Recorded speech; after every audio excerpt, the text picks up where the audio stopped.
Welcome to Chatting the Pictures. My name is Cara Finnegan, and I'm a writer, teacher, and historian of photography. And I'm Michael Shaw. I'm a writer, psychologist, and also the publisher of Reading the Pictures. Over the course of her confirmation hearings, the nominee endured a lot of misrepresentation and political grandstanding. Here, at least, she had the challengers behind her. This photograph was taken by Tom Williams for CQ Roll Call. It shows Ketanji Brown Jackson passing members of the Senate Judiciary Committee before exiting the chamber during a break in her U.S. Supreme Court nomination hearings on Monday, March 21st, 2022.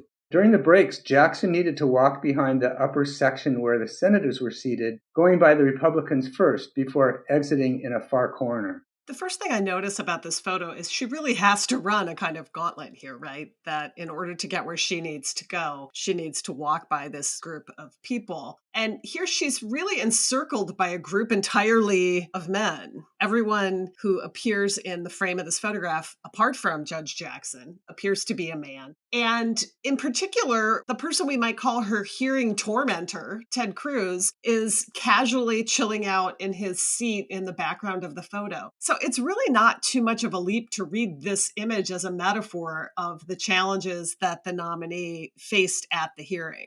It's really interesting how much Jackson and Cruz are physically aligned by the camera, isn't it? And I'm also taken by the symbolic role of the security people, that she would need protection from the right-wingers. Jackson kind of traversing the lion's den. I'm also struck by all of the blue in this picture. Everyone, including Judge Jackson, appears to be in their blue suit uniform. And Jackson and Cruz in particular are both older professionals operating in an elite space. So there's a kind of strange sameness in this photo that really makes the differences stand out. First and most obviously, we have the racial and gender difference, as Jackson literally has to break through that group of men to rest, to get to where she needs to go to have a little bit of downtime for herself. And I'm also really struck, though, by the attitudinal differences. So, we see Cruz kind of chilling out back there. He's sitting down, he's leaning back in his chair, while Judge Jackson keeps her public face on. She's actively moving through the space. She's striding forward with a smile on her face. She's got her notes in her hand. She knows that she has to remain on in this space, even though most other folks around her appear to be operating in a more informal way and do not need to kind of uphold that public face that she needs to do. And really, Black professional women will tell you they have to do all the time.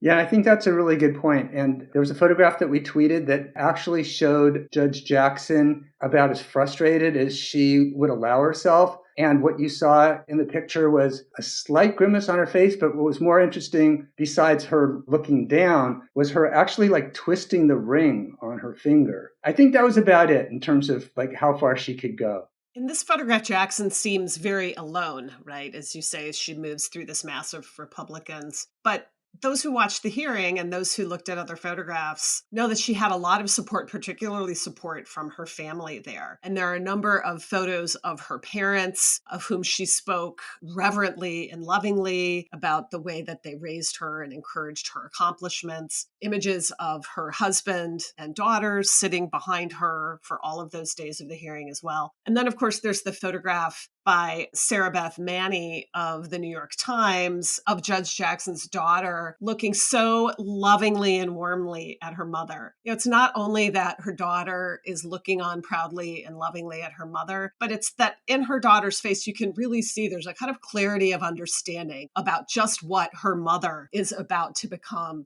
There's a generational component to that daughter's loving gaze that really punctuated the hearings in an extremely positive way. To the extent that the confirmation hearings are a foregone conclusion, this also could be read as an image of Jackson striding out confidently away from a group of people that, frankly, she won't have to answer to anymore.